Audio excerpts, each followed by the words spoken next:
Hello నమస్కారం అండి. Group 1, group 2, BRO, BRA all competitive exam ప్రిపరేషన్‌కి స్వాగతం. ఏంటంటే మేము కోచింగ్ సెంటర్‌లకి వెళ్ళకోకుండా ఆన్‌లైన్‌లో ఎగ్జామ్స్‌కి కాంపిటేటివ్ ఎగ్జామ్స్‌కి ప్రిపేర్ అవ్వడానికి ఈ ఛానల్ అనేది పెట్టడం జరిగింది. ఈ ఛానల్ పేరొచ్చేసి తెలుగు కాంపిటేటివ్ ఎగ్జామ్స్. ఈ ఈ ఛానల్‌లో మీరు తప్పకుండా సబ్స్క్రైబ్ చేసుకోవాలి. సబ్స్క్రైబ్ చేసుకున్న తర్వాత ఈ వీడియోస్‌ని గట్టా మీరు షేర్ చేయడం, లైక్ చేయడం, లేకపోతే మీ సూచనలు, సలహాలు ఏదైనా ఉంటే కామెంట్ రూపంలో తెలియజేయడం, లేకపోతే కాల్ చేయడం. నా నంబర్ 8179492829 అనే నంబర్‌కి కాల్ చేయడం ద్వారా కూడా మీకు సూచనలు, సలహాలు అనేది ఇవ్వడం జరుగుతుంది. ఛానల్‌లో మొదట మీరు సబ్స్క్రైబ్ చేసుకున్న తర్వాతే నాకు కాల్ చేయండి. ఓకే. అలాగైతే ఈరోజు కనుక మనం చూసుకున్నట్లయితే నూతన ఆంధ్రప్రదేశ్ గురించి మనం ఒక యూట్యూబ్ చూసాము. ఏంటంటే అది నైసర్గిక స్వరూపానికి సంబంధించినటువంటి యూట్యూబ్ అనమాట. తర్వాత వచ్చేసి ఆంధ్రప్రదేశ్ యొక్క శీతోష్ణ స్థితి ఏ విధంగా ఉంటుంది, లేకపోతే కాంపిటేటివ్ ఎగ్జామ్స్‌లో ఈ శీతోష్ణ స్థితికి సంబంధించి ఏ విధమైనటువంటి బిట్స్ వస్తాయి ఏంటి అనే దాని గురించి ఈరోజు మనం ఈ యూట్యూబ్‌లో డిస్కస్ చేసుకుందాము. ఓకే.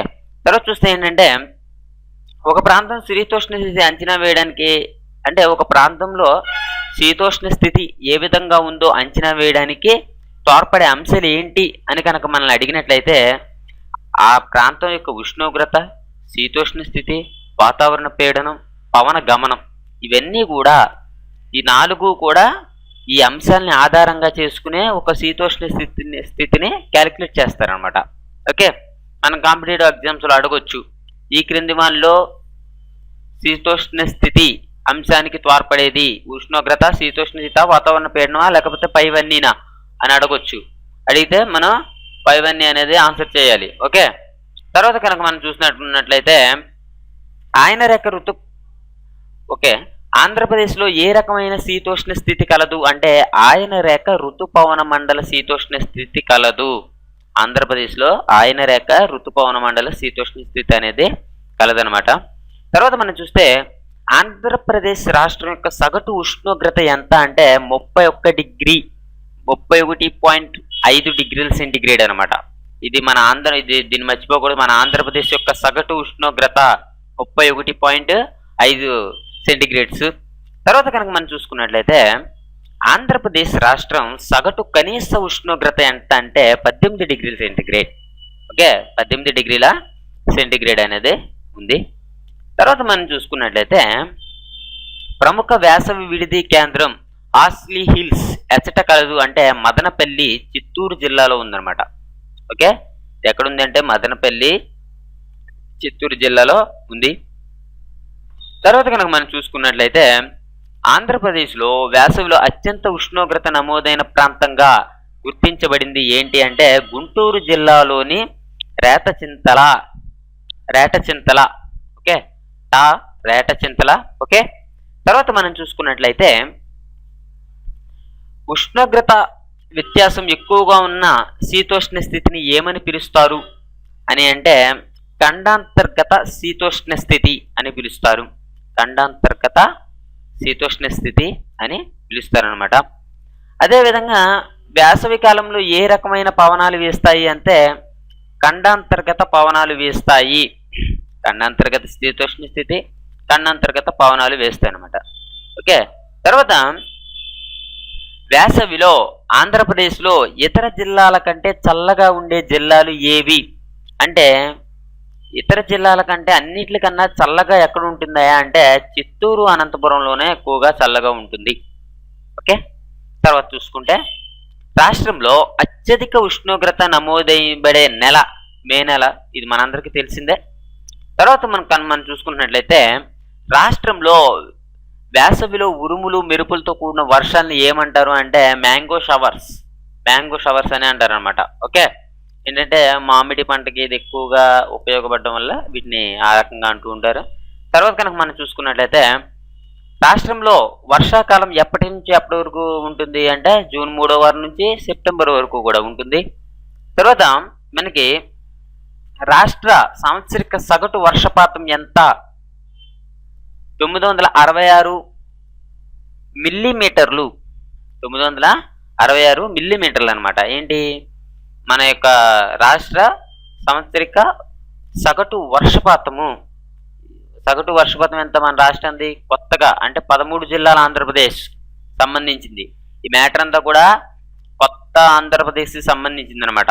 ఓకే, తర్వాత మనం చూసుకున్నట్లయితే రాష్ట్రంలో నైరుతి ఋతుపవనాల వల్ల ఎంత వర్షపాతం సంభవిస్తుంది అంటే 3/2 వంతు. 3/2 వంతు నైరుతి ఋతుపవనాల వల్లే రాష్ట్రానికి వర్షపాతం అనేది వస్తుంది. తర్వాత నైరుతి ఋతుపవనాల వల్ల అత్యధికంగా లబ్ధి పొందే ప్రాంతం ఏంటంటే అది కోస్తాంధ్ర ప్రాంతమే. కోస్తాంధ్ర ప్రాంతమే ఎక్కువగా లబ్ధి పొందుతుంది అన్నట్టు. తర్వాత మనం చూస్తే ఇక్కడ ప్రాంతాల వారీగా పరిశీలిస్తే రాయలసీమలో ఎంత వర్షపాతం సంభవిస్తుంది అంటే 67 సెంటీమీటర్ల వర్షపాతం సంభవిస్తుంది. అదేవిధంగా చూస్తే కోస్తాంధ్రలో ఎంత వర్షపాతం సంభవిస్తుంది అని కనుక అడిగితే ఇక్కడ మన 100 సెంటీమీటర్ల వర్షపాతం సంభవిస్తుంది. తర్వాత కోస్తాంధ్ర ప్రాంతంలో ఏ నెలలో అధిక వర్షపాతం సంభవిస్తుంది అంటే జూలై నెలలో ఈ కోస్తాంధ్రలో ఎక్కువగా వర్షపాతం అనేది సంభవిస్తుంది. తర్వాత మనం చూసుకుంటే ఇక్కడ రాష్ట్రంలో అత్యధిక వర్షపాతం సంభవించే ప్రాంతం సీలేరు శబరి నంది లోయల్లో మన రాష్ట్రంలోనే అత్యధిక వర్షపాతం సంభవించేటటువంటి ప్రాంతం. ఓకే, తర్వాత మనం చూసుకుంటే రాష్ట్రంలో అత్యల్ప వర్షపాతం సంభవించే ప్రాంతం ఏంటంటే హంగరీ నదీ లోయ అనంతపూర్ అన్నమాట. తర్వాత మనం చూసుకుంటే ప్రతి సంవత్సరం చక్రవాతాలు అత్యధికంగా సంభవించే నెల ఏంటంటే అక్టోబర్ నెల చివరి వారంలో మనకి ఈ చక్రవాతాలు అనేవి సంభవిస్తూ ఉంటాయి. తర్వాత రాష్ట్రంలో అత్యల్ప ఉష్ణోగ్రత నమోదయ్యే నెల, అత్యల్పంగా ఉష్ణోగ్రత ఏ నెలలో నమోదవుతుంది అంటే డిసెంబర్ నెలలో అత్యల్పంగా మనకి ఉష్ణోగ్రత అనేది నమోదవుతూ ఉంటుంది. తర్వాత మనం చూసుకుంటే రాష్ట్రంలో అత్యల్ప ఉష్ణోగ్రత నమోదైన ప్రాంతం ఏ ప్రాంతంలో ఎక్కువగా అత్యల్పంగా ఉష్ణోగ్రత అనేది నమోదైందంటే విశాఖపట్నం జిల్లాలోని లంబసింగిలో -2 డిగ్రీ సెంటిగ్రేడ్ అనమాట. ఏమంటే ఈ బిట్ అనేది మనం చాలా బాగా గుర్తుంచుకోవాలి. విశాఖపట్నంలోని లంబసింగిలో -2 డిగ్రీల అత్యల్ప ఉష్ణోగ్రత నమోదైనటువంటి ప్రాంతం. ఓకే, తర్వాత రాష్ట్రంలో వర్షాకాలం ప్రారంభమయ్యే నెల. రాష్ట్రంలో వర్షాకాలం ఎప్పుడు ప్రారంభమవుతుంది అంటే జూన్ నుంచి ప్రారంభమవుతుంది. తర్వాత ఆంధ్రప్రదేశ్లో నైరుతి ఋతుపవనాల ప్రభావం ఏర్పడే ఎప్పుడు నైరుతి ఋతుపవన ప్రారంభం ఎప్పుడు ప్రారంభమవుతుందంటే జూన్ 2వ వారంలో ప్రారంభమవుతుంది. ఎప్పుడు ప్రారంభమవుతుంది? జూన్ 2వ వారంలో ప్రారంభమవుతుంది అనమాట. తర్వాత ఉత్తర మధ్య బంగాళాఖాతంలో ఆయన రేఖ వాయుగుండాలు ఏర్పడే కాలం నైరుతి ఋతుపవనాల కాలం. ఓకే, నైరుతి ఋతుపవనాల కాలం అనమాట. ఓకే, తర్వాత వర్షాకాలానికి శీతాకాలానికి మధ్య వారధిగా సంధి మాసంగా పిలువబడేటటువంటి నెల అక్టోబర్ నెల. ఓకే, తర్వాత తిరోగమన ఋతుపవనాల ప్రభావం వల్ల ఏ ప్రాంతం ఎక్కువ వర్షపాతం సంభవిస్తుంది అంటే నెల్లూరు ప్రాంతంలో తిరోగమన ఋతుపవనాల వల్ల ఎక్కువ వర్షపాతం సంభవిస్తుంది. తర్వాత రాష్ట్రంలో అధిక ఉష్ణోగ్రత గల నెలలు ఏంటి అంటే మార్చి, ఏప్రిల్, మే. ఓకే, రాష్ట్రంలో అధిక ఉష్ణోగ్రత గల నెలలు ఏంటి? మార్చి, ఏప్రిల్, మే. అల్ప ఉష్ణోగ్రత నెలలు వచ్చేసి ఏముంటాయంటే మనకి డిసెంబరు, జనవరి, ఫిబ్రవరిలో నమోదవుతూ ఉంటాయి. ఆంధ్రప్రదేశ్కు అధిక వర్షాలు తెచ్చే ఋతుపవనాలు ఏంటంటే ఈ నైరుతి ఋతుపవనాలుగా మనం చెప్పుకుంటాము. తర్వాత చూస్తే రాష్ట్రంలో వర్షపాత తీవ్రత ఏ విధంగా ఉంటుంది? రాష్ట్రంలో వర్షపాతం తీవ్రత ఏ విధంగా ఉంటుందంటే నైరుతి నుండి ఈశాన్యానికి పోయే కొలది కూడా ఇది అధికమవుతుంది. ఓకే, తర్వాత ఈశాన్య ఋతుపవనాల వల్ల అత్యధిక వర్షపాతాన్ని పొందే జిల్లా, ఈశాన్య ఋతుపవనాల వల్ల అత్యధికంగా మనకి వర్షపాతాన్ని పొందే జిల్లా ఏంటంటే అది నెల్లూరు జిల్లా. ఓకే, ఈ బిట్ కూడా ఇంపార్టెంట్, దీన్ని గుర్తుంచుకోండి. ఈశాన్య ఋతుపవనాల వల్ల అత్యధికంగా వర్షాన్ని పొందే జిల్లా నెల్లూరు జిల్లా.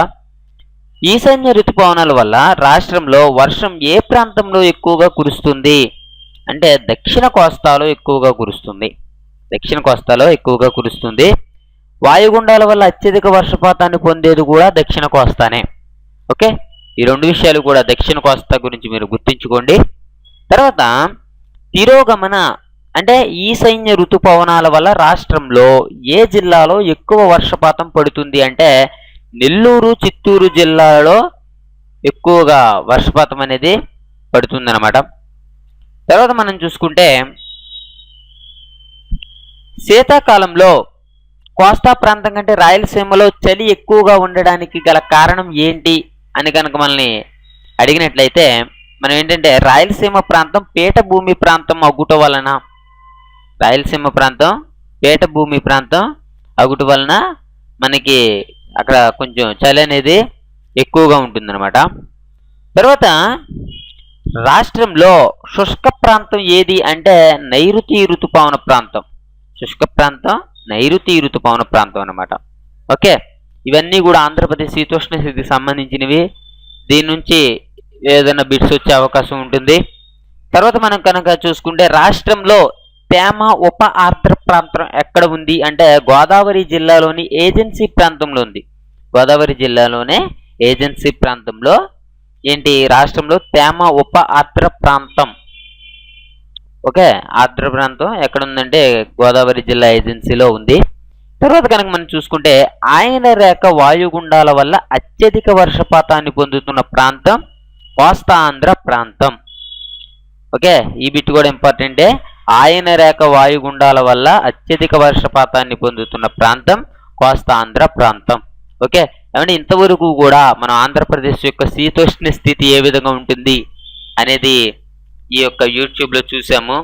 ఏంటంటే ముందు ముందు చాలా యూట్యూబ్స్ అనేవి మీరు వినాలి, మీకు నాలెడ్జ్ అనేది చాలా వరకు ఇంప్రూవ్ అవ్వాలి అని కనుక మీరు అనుకుంటే, ఓకే, మీకు కనుక ఈ వీడియో కానీ లేకపోతే మా ఛానల్ కనుక అవసరం ఉంటే సబ్స్క్రైబ్ చేసుకోవడం బట్టి మర్చిపోవద్దు. మీరు తప్పకుండా సబ్స్క్రైబ్ చేసుకోండి. గ్రూప్ 2 స్క్రీనింగ్ టెస్ట్కి సంబంధించినటువంటి దాని గురించి మ్యాటర్ చెప్పండి అని ఫోన్ కాల్స్ వస్తున్నాయి. నేను దాని గురించి ఒక యూట్యూబ్ తయారు చేస్తాను. ఓకే, సబ్స్క్రైబ్ చేసుకోవడం బట్టి మర్చిపోవద్దు. Thank you for watching. Have a nice day.